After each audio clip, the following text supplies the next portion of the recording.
नमस्कार. आज आपण पाहणार आहोत महाराष्ट्रातल्या नवदुर्गांची नावं. भारतात सर्वसाधारणपणे नवदुर्गांची नावं म्हणजे शैलपुत्री, चंद्रघंटा, कुष्मांडा, सिद्धिदात्री, कात्यायनी हीच नावं प्रचलित असतात. पण महाराष्ट्रात याच नावांना किंवा देवीच्या याच स्वरूपांना वेगळ्या नावानं सुद्धा संबोधलं जातं. ती नावं कोणती आहेत ते पाहूया. पहिली जी शैलपुत्री आहे ती म्हणजे महाराष्ट्रातल्या माहूरची रेणुका माता. दुसरं जे नवदुर्गेचं रूप आहे ब्रह्मचारिणी ते म्हणजे तुळजापूरची तुळजाभवानी. तिसरी चंद्रघंटा म्हणजे कोल्हापूरची अंबाबाई. चौथी कुष्मांडा म्हणजे नागपूरची कनकदुर्गा. पाचवा दिवस स्कंदमातेचा, ती म्हणजे आपल्या कुलदैवत खंडोबाची अंबाबाई जी जेजुरी स्थित आहे.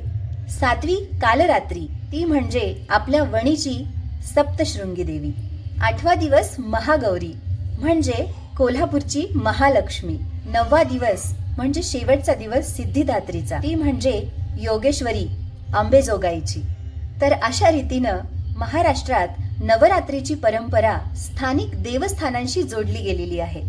म्हणजेच मूळ संस्कृत पुराणातल्या 9 रूपांना स्थानिक देवस्थानांशी जोडून महाराष्ट्रात नवदुर्गांची पूजा केली जाते. नावं कोणतीही असो, रूप कोणतंही असो, पण शक्ती मात्र एकच आहे, जी आपल्याला आशीर्वाद देते, आपलं मनोबल वाढवते, आपल्याला जगण्याचं, संकटांवर मात करण्याचं सामर्थ्य देते.